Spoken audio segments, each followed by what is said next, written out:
Hi everyone, thanks for joining us today for the first online edition of the Valiantys Enterprise Days. I'm Anthony from the marketing team at Valiantys in France, and I'm delighted to see you here. The session will start in a few seconds, but I first wanted to share with you some practical information. As you may have noticed, we'll all be in mute mode during the presentation, so you can't talk to us directly.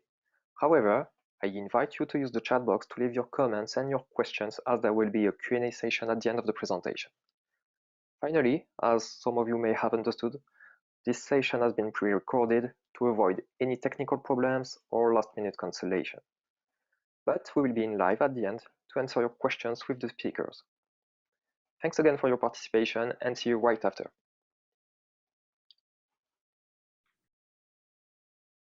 Hi, I'm Steve Elliott, the head of Jira Align at Atlassian, and I'm really excited to spend some time with all of you today to talk about enterprise agility. Enterprise agility, one of my favorite topics. I spend a lot of time thinking and working around this space, have for more than a decade, and I think it's really interesting because it's the culmination of all this work around Agile and digital transformation, everything coming together to try to understand how we can maximize value across a large enterprise setting. But to get us started, I want to start off with a quick thought experiment, just to get everyone thinking. And I'm going to throw out a number: $7 trillion. $7 trillion. That represents something that's actually relevant to all of us in our space. What could $7 trillion be? And if you've heard me speak this year, I've used this a couple of times, but I find it to be so profound, I want to keep using it. So $7 trillion. Well, let's do a little bit of thinking just real quick about what is $7 trillion. So on the visual there, that's $1 million in $1 bills represented in a huge cube, right? So that is a lot of money. If you stack those dollars there on their side, and so stack $1 million in $1 bills on their side, horizontally, that's 120 yards. So just to help you visualize, if you take $1 million, convert it to $1 bills, stack it on its side, that's one football field plus 2 end zones. So it's 120 yards in length. So the jump to $1 billion is really interesting. So what if you did that for $1 billion? It's really hard to think about that jump because we throw out billion and millions so fluidly these days. $1 billion is actually over 60 miles. So you'd have to get in your car and drive for an hour at a reasonable speed to get to the end of it. So you're going from a football field at $1 million to needing to drive for an hour to get to the end of it for $1 billion. Now, what's $1 trillion? So again, we throw out trillion quite a bit when we're talking about governments. I threw out $7 trillion. $7 trillion horizontally in $1 bills will lap the circumference of the Earth twice. So you can go around the Earth twice and then some with $1 trillion in $1 bills. Talking about $7 trillion, that's quite a few laps around the planet in $1 bills. It's a tremendous amount of money. There's only 2 countries in the entire planet that have GDPs larger, or they produce more than $7 trillion in 1 year. And so it's a phenomenal amount of money. So what is it? Well, $7 million, and there's the GDPs of all the top nations last year, just to give you a feel for it. So $7 trillion, $7.4 trillion is actually the amount that will be invested in digital transformation over the next 3 years, short amount of time. So we're going to spend globally $7.4 trillion, according to Bill McDermott, the CEO of ServiceNow. And maybe he's off by $1 trillion, but when we're talking about that volume of money, that represents one of the largest opportunities of anything in our lifetime, digital transformation. It is massive. So why would companies spend that kind of money, tremendous amounts of money, on digital transformation and enterprise agility? I think if you're listening to me talk, you probably know the answer, but I want to give you a few things to think about. And one is just, this is a massive transformation that's happening to the world, to our economies, primarily driven by technology.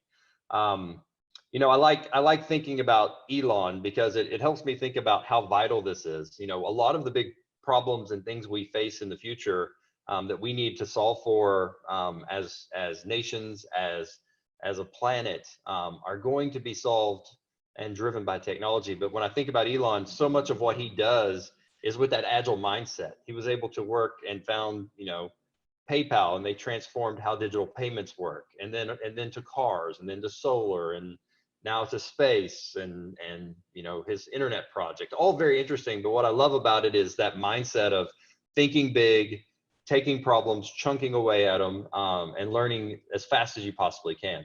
And so this is vital. Like what we're doing here and what we're trying to figure out with digital transformation is actually really important for solving the big problems that we have in business and as a planet. The next thing to think about is just survival. Like, how do we compete in a modern economy? I like to think about Disney Plus, because that was not that long ago. I think it was actually in November of last year when they launched Disney Plus. But if you think about how disruptive that was to the space, they were able to jump up to 10 million subscribers in a week. So they grabbed 10 million subscribers to their platform, pulling subscribers from a lot of other platforms in many cases in a single week. And just, historically, you could not have those kind of market shifts and those kind of competitive shifts. Technology has enabled some amazing things to be done from a business perspective. So on the one hand, it creates massive opportunity. On the other hand, it creates tremendous risk for a lot of industries who may feel safe at times, but could be easily disrupted. So this is a very powerful notion of competition and the potential to make big changes and deliver massive transformation. And the last one I'll leave you with is just, it's essential. Like, we've just gone through COVID, and if you think about what we've all experienced and how much everybody's had to shift how they think and work and plan in their personal lives and in their professional lives, what we know is the ability to change and adapt to change is actually now essential. I like to think about Domino's just because I know they've been investing in their digital platforms for years. And it was interesting when they first started doing it, some of it seemed novel. Like, I could see where my pizza was in the process and what was happening to it and where it was flowing. And that was interesting. But some of that capability they built in through digital transformation is actually helping them deliver outcomes with enterprise agility. And something like COVID happens, they're able to shift really quickly. They're not only shifting for contactless delivery, they're actually shifting major things in their distribution lines and things they did with the cardboard. Lots of really interesting things if you want to read up on it. In contrast, there's a lot of businesses who were not able to make hardly any change in light of COVID and have suffered heavily for it. A lot of businesses went out of business because they weren't able to make those shifts and deal with those changes. So this is an essential capability going forward, because change is the constant. I firmly believe that. I think technology accelerates everything. And so a company's ability to anticipate change, adapt to change is essential. It really is essential. And so enterprise agility is going to be key to making companies and enable companies with what they need to be able to adapt. So a connected enterprise is the key to enterprise agility. And what I mean by that is, if you think of these three bubbles here on the screen, the first one is predictable delivery, the green bubble. This is a lot of what the Agile movement has focused on, which is how do we get predictable, not just as a team, but across teams, across programs, portfolios, product lines, value streams. How do we get predictable? How do we understand that we can take on different pieces of work and shift things around and still come out with a high quality, relatively predictable outcome that's wired for technology? So again, a lot of this does center around technology. So that's been a lot of what the movement is focused on, especially from the bottoms up perspective.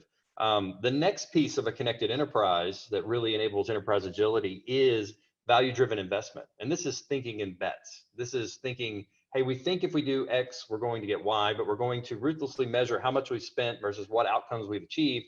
And we're going to decide frequently if we want to halt, pivot, or persevere. And so it's a learning capability based off what we're doing. That's going to enable us to really go after value with the green bubble. That's a huge capability. Now we can point it where we want and kind of adapt and learn. And then with the orange bubble, what we're trying to do is achieve strategic adaptability, meaning longer term, we want to be able to understand how to drive longer term strategies using these capabilities. So if we're constantly adapting and learning, but we're still linked up to our large outcomes and OKRs as a company, our long range vision, our BHAGs as a company, that becomes a very powerful notion. So if we can connect all those things, the actual execution, the way we plan and make bets, and then linking all that to strategy, now you've got a connected enterprise. And that's a very powerful mechanism, because we're all sharing the outcomes across different functions, across different groups and products. And it's all about transparency and being able to see where we want to go next. So that's what we want to get to, is the connected enterprise. Some of the big things that pop up that we spend a lot of time on is we've got this technical side. A lot of times it's your CIO, CTO owns those pieces. And then we've got our business, our core capabilities. And so we have to be awesome at technology and software. We also have to potentially be awesome at pharmaceuticals or banking or whatever other vertical we're in. What we want to do is be able to tear down the walls between all of those functions and be able to solve problems with technical and business people collaborating really well together. And so a lot of the transformation to enable enterprise agility is around that. We need shared ownership of outcomes. We need fluid collaboration across all these teams, and there's a lot of systems that come into play for that, and a lot of process. And then, an open connectivity across all of the products, so that we get one stream of data that's connected, one sort of form of graph or some form of understanding what's happening across the data, so that we can extrapolate outcomes based off what we're seeing through the data. So we have to get really good at managing data and linking that data back to the outcomes we're trying to drive. So when this works well, what we'll see is, as things shift in the strategy and in our budgets, and as we're learning, those shifts will be well understood, and they'll flow down, and they'll be communicated through OKRs or some form of goals to get broke down through the company. And that's a fluid, very open process, which can be new for a lot of organizations. And then the results of what's happening and all the experiments and work we're doing to try to move those needles flows up fluidly. And so this becomes less red tape, very open, transparent, vulnerable, knowing that we're all going to work towards outcomes, removing some of that fear of failure and being able to really work across large groups of people. Now, in practice, really hard to do. Not saying this is easy. This is a long-term transformation in most organizations. But that's how you know it's working. That flow of, why are we doing this, going well down through the organization easily, fluidly, and then the things we're doing to try to affect the why flowing back up, but it's all connected. So that gives you a feel. And so then the question becomes, that's great, we want to get to that flow. Kind of, how do we think about chipping away at this transformation towards enterprise agility? I like to think of it in 3D across three different levels or vertices. So the first one is the vertical, which is strategic impact. And that's saying, hey, we want to take these agile principles that we've been working on for a long time. A lot of it did start in Scrum teams on the technology side. But how do we take that up to the higher levels of the organization, all the way to the top, so that everyone's thinking in that same mechanism of we're not going to be necessarily working towards a plan, we're going to be working towards an outcome, and we're going to shift and learn with the work as we go. Strategic impact is what we're going for on the vertical axis. On the horizontal axis, it's just about taking it beyond software, taking it to the rest of IT, taking those mental frameworks and those approaches to agility all the way across the organization horizontally. And then having a plan and having a way to do that in a way where we mature it, so that we're not trying to take everyone from crawling with the old way of working to flying with the new way of working. That just doesn't work. It's a much bigger transformation. And so a plan to stair step our way there and understand how we're doing along our plan towards enterprise agility is really important. So I tend to think of it across those three. And if we're maturing across those three, in the middle, all we're really trying to do is break everything down into a unit of work. Hopefully we can deliver that unit of work in a very advanced technological way, which is a lot about what DevOps is about, so that we can ship the work, whether it be software or whatever other types of work, quickly, wired up with needles to understand, are we moving the small needles that will affect the big needles, and then iterate as quickly as possible. Obviously, in a large enterprise, that needs to be secure, compliant, but very importantly, it needs to be linked back up to the strategy and the mission and the vision and the values of the company, so that everything we're doing can be tied back to the larger outcomes we're trying to drive. And then if we do it right, that wheel spins faster and faster, and we're getting value delivery quicker and quicker. We're learning quicker and quicker. And so if I was better with animation, this wheel would spin really fast, and you'd see value delivery popping off the side. And to do this, we're going to need a lot of systems. We're going to need a lot of process that wires all of this together. But that's really kind of how I think about the maturity process. It's the three, we want strategic impact, we want horizontal impact, which gives us functional coverage, we want a maturity plan, and then start wiring everything up so that we have units of work linked to our mission, vision, values, and everyone can understand what are we getting from that, which needles are moving, how do we affect the outcome. So one of the things I often hear when I talk to senior executives, they'll say things like, we've been investing in enterprise agility for a while.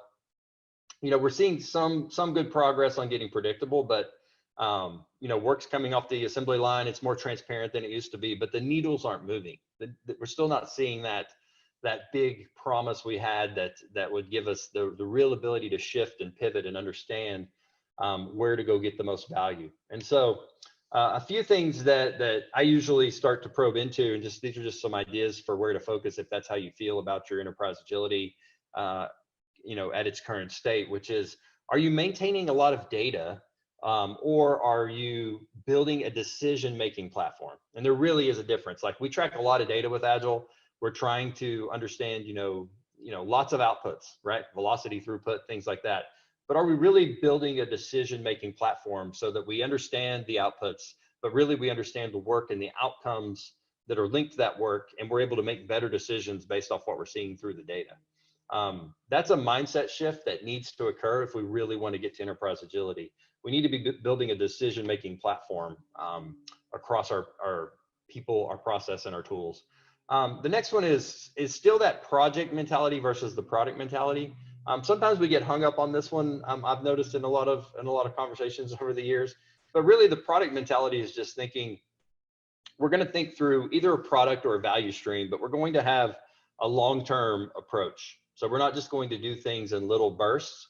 We're going to have a long-term approach to value, so that we can learn, right? And if we're just jumping from project to project and thinking in those ways, it's really hard to build the expertise and the learning that we're going to need to become a learning organization. And so the longer term focus, a lot of times people will focus on having fixed teams that we can move around and pivot. There's a lot that goes into this, but that shift from product or from project to product is a big one. That's not perfectly phrased in my opinion, but the theory and the thought behind it is excellent. It's what we need to take the next step towards enterprise agility. And then other times what we'll talk about is, are we executing to plan, or are we thinking about the outcomes and the business agility?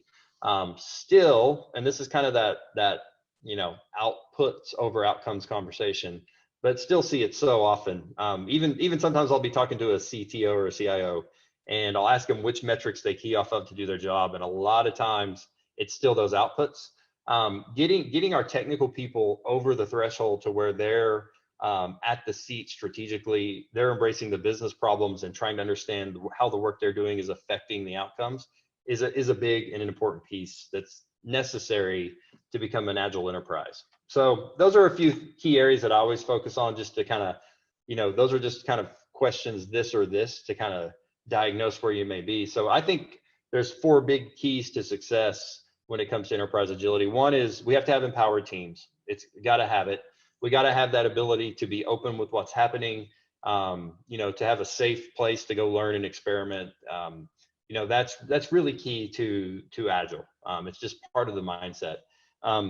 Everything that's happening with those teams, and as I mentioned before, everything that's happening with companies shifting goals and outcomes, needs to be very visible, and the why needs to be well exposed so that everybody understands why we're doing things. And then when we do work to try to affect the why, what happened, did it work? That visibility is key.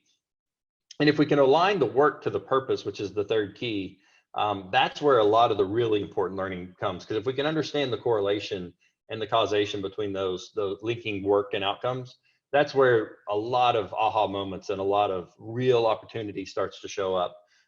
That's going to let us drive shared outcomes. And that's the fourth one. So if we can get those 4 keys to success working, usually your organization is well on its way to enterprise agility.